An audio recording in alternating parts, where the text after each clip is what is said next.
Often, we notice that whenever the topic of sports comes up in a gathering, the room quietly splits into two kinds of people.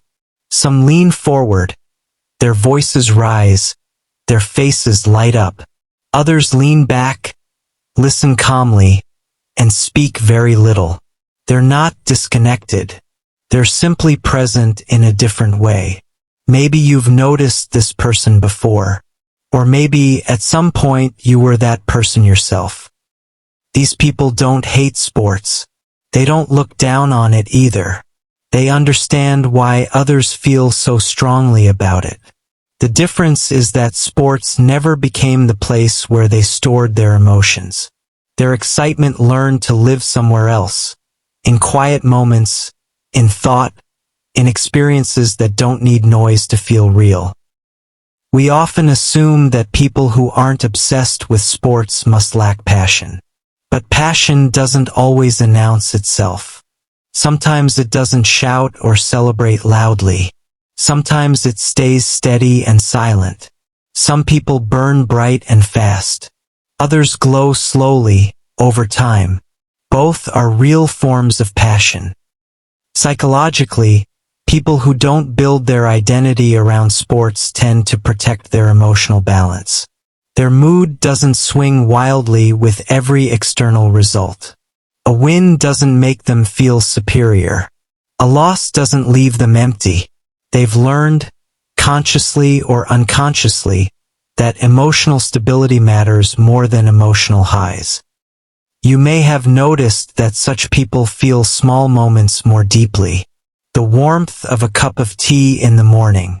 The quiet of an evening when the world slows down. A laugh that happens without effort. These moments don't look dramatic, but they stay longer. Their happiness isn't loud, it settles. This doesn't mean they avoid challenge. Their competition simply turns inward. They compare themselves to who they were yesterday, their patience, their understanding, their growth. For them, improvement is personal. It doesn't require a scoreboard or an opponent. It only requires honesty. We live in a culture that often confuses obsession with importance. If you don't passionately follow something popular, people assume you must be missing something. Sports culture makes this expectation even stronger. But interest doesn't need to follow one pattern to be meaningful. Imagine an office lunch break. A group sits together, replaying last night's match, voices overlapping, opinions clashing. One person eats quietly, listening without joining in. They aren't bored. Their mind is resting. When the break ends, others return to work emotionally drained. That person returns calm, focused, and present. Their emotional energy flows into places that don't announce themselves. Relationships, personal questions, thoughts that don't need immediate answers. They don't need collective excitement to feel alive. Their connection comes from within. We often believe that loud emotions are more genuine, but quiet emotions can be just as deep. Choosing not to react doesn't mean not caring. Sometimes it means caring enough to pause, to feel fully before responding.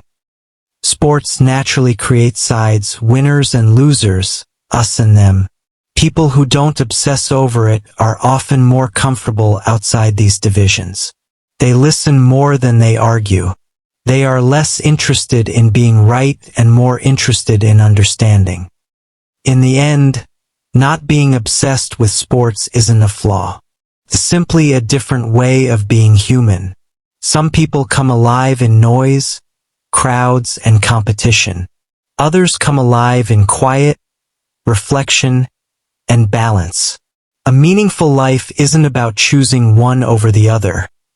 It's about living honestly, without guilt, in the rhythm that feels most true to you.